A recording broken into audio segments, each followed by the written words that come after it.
नमस्ते, मैं डॉक्टर रेणुका शर्मा कान के दम आरोग्य केंद्र में आरएमओ की पोस्ट में कार्यरत हूँ। योगा करने से पहले कुछ नियम और अनुशासन का हमें नियमित रूप से पालन करना पड़ता है। तो आइए हम एक एक करके इन नियमों की ओर बढ़ते हैं।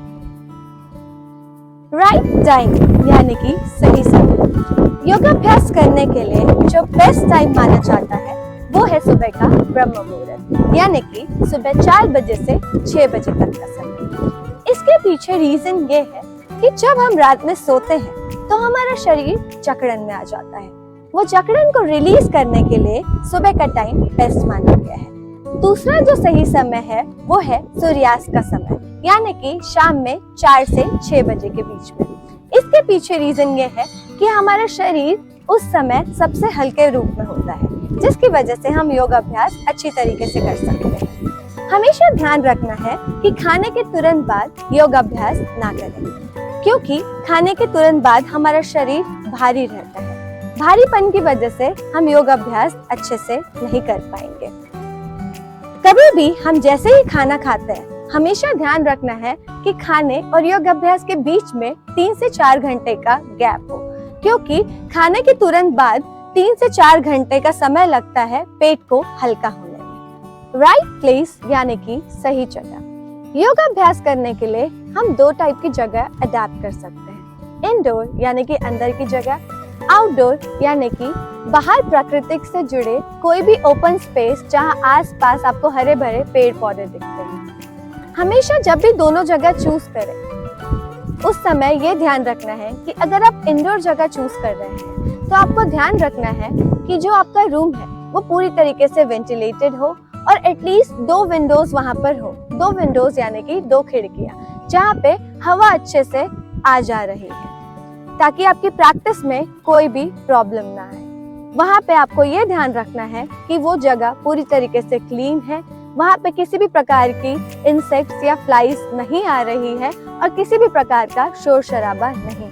वैसे ही अगर आप आउटडोर प्रैक्टिस करते हैं तो आपको ध्यान देना है कि आपका एनवायरनमेंट क्लीन एंड हेल्दी हो, आसपास में कोई भी शोर शराबा ना हो, ज्यादा जनरल पब्लिक ना देखे, क्योंकि क्या होता है जब हम जनरल पब्लिक के सामने करते हैं तो हमें एक कॉन्शियसनेस आ जाती है।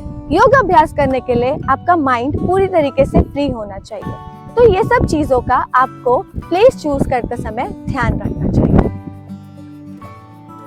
Proper clothing. योगाभ्यास करने के लिए हमारे जो क्लोथ्स है यानी कि जो कपड़े हम पहन रहे हैं उनका चयन हमें बहुत केयरफुली करना है। जो हम कपड़े पहन रहे हैं वो लूज एंड कंफर्टेबल होना चाहिए। कोशिश करिए कॉटन या खादी के क्लोथ्स पहने, जिससे आपकी जो ब्रीदिंग पैटर्न है क्लोथ से वो इजी हो जाए। मतलब आपके जो शरीर का यानी कि स्किन का क्यूटेनियस रेस्पिरेशन है वो प्रॉपर हो।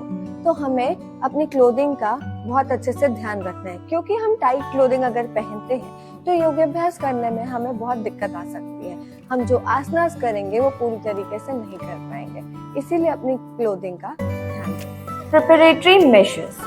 प्रिपरेटरी मेजर्स का मतलब है योगाभ्यास करने से पहले आपको किन किन चीजों की पहले से तैयारी रखनी है। जब आप क्रियास प्रैक्टिस करेंगे तो आपको ध्यान देना है कि जो क्रियास का पानी है वो आपकी प्रैक्टिस से पहले रेडी रहे। वैसे ही जब आप आसनास की प्रैक्टिस की ओर बढ़ेंगे तो आपको ध्यान देना है जो आपका योगा मैट है वो रेडी है। योगाभ्यास करने से पहले आपके बॉल्स एंड ब्लैडर यानी कि जो आपका पेट है पूरी तरीके से खाली होना चाहिए। जब भी आप प्रैक्टिस करेंगे तो हमेशा एक गाइडेड गुरु या फिर एक कॉम्पिटेंट टीचर के अंडर प्रैक्टिस करें, ताकि आपको किसी भी प्रकार के इंजरी होने के चांसेस ना हो और आप प्रॉपर तरीके से प्रैक्टिस कर सकें। हमेशा योगाभ्यास से पहले आपको ध्यान रखना है कि आपको उस आसना के इंडिकेशंस और कॉन्ट्राइंडिकेशंस पता हो। ये भी ध्यान रखेंगे कि प्रैक्टिस करने से पहले आपने जो भी एक्स्ट्रा वेयरेबल्स यानी कि जो भी एक्स्ट्रा गैजेट्स या ज्वेलरीज पहनी हुई हैं वो अभ्यास से पहले उतार दें, क्योंकि ये आपके अभ्यास में एक डिस्ट्रैक्शन बन सकता है। कोई भी अगर आपने मेडिकल एड्स पहने हैं तो वो पहने रखें, क्योंकि जैसे कि अगर आपने हियरिंग एड लगाया है तो वो आपके इंस्ट्रक्शन सुनने में मदद करेगा। Preparation of mind. यानी कि योगाभ्यास से पहले अपने मन को कैसे रेडी करना है योगाभ्यास के लिए। हमेशा ध्यान रखें कि जब भी आप योगाभ्यास की प्रैक्टिस की ओर बढ़े, आपके मन में किसी भी प्रकार के विचार उत्पन्न ना हो।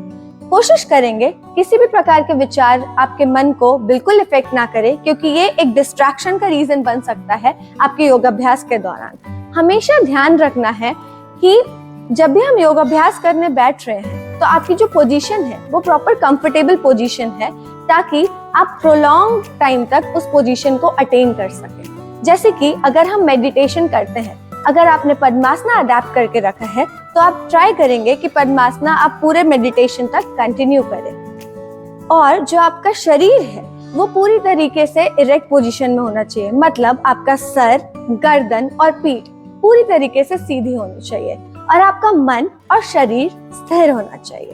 राइट ऑर्डर यानी कि सही क्रम। जब भी हम किसी योगाभ्यास की तरफ बढ़ते हैं, हमेशा एक क्रम फॉलो करना चाहिए। पहला क्रम में जो आता है वो है क्रियास। उसके बाद हम बढ़ते हैं आसनास की ओर। आसनास में भी हमें एक सीरीज का फॉलो करना पड़ता है।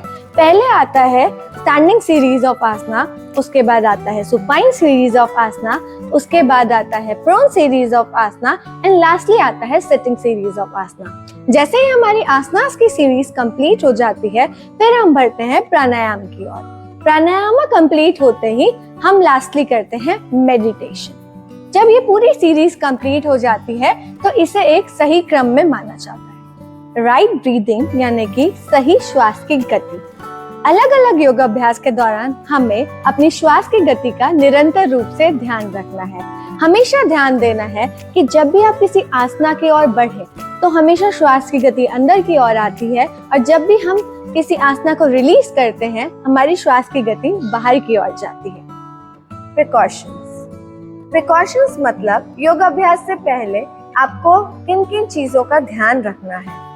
कभी भी किसी भी स्लिपरी फ्लोर में योगाभ्यास की प्रैक्टिस ना करें, इससे हमें गिरने का डर होता है।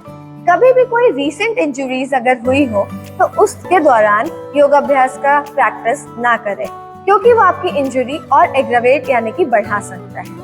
हमेशा ध्यान दें कि कभी भी खुले बाल में योगाभ्यास ना करें।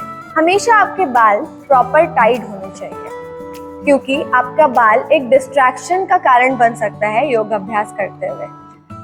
मेंस्ट्रुएशन के दौरान लेडीज को ये ध्यान रखना है कि वो किसी भी प्रकार के हेवी आसनास यानी कि हेवी प्रैक्टिस ऑफ योगासनास या योगाभ्यास ना करें, क्योंकि वो आपके मेंस्ट्रुएशन के फ्लो को बढ़ा सकता है, साथ ही साथ आपकी कंडीशन डिस्मेनोरिया में भी रिजल्ट कर सकता है। वैसे ही जब हम योगाभ्यास करते हैं तो हमें ध्यान रखना है कि हम फोर्सफुल ब्रीदिंग ना करें। नियमित तौर से जो आपकी श्वास की गति चल रही है, जो आप योगाभ्यास के दौरान मेंटेन कर रहे हैं, गहरी सांस लेना और गहरी सांस छोड़ना प्रॉपर टाइम में, ये सब चीजें आपको ध्यान रखनी है। ये सारे पॉइंट्स जो भी अभी हमने डिस्कस किए, आपको हमेशा किसी भी योगाभ्यास को शुरू करने से पहले ध्यान रखना है।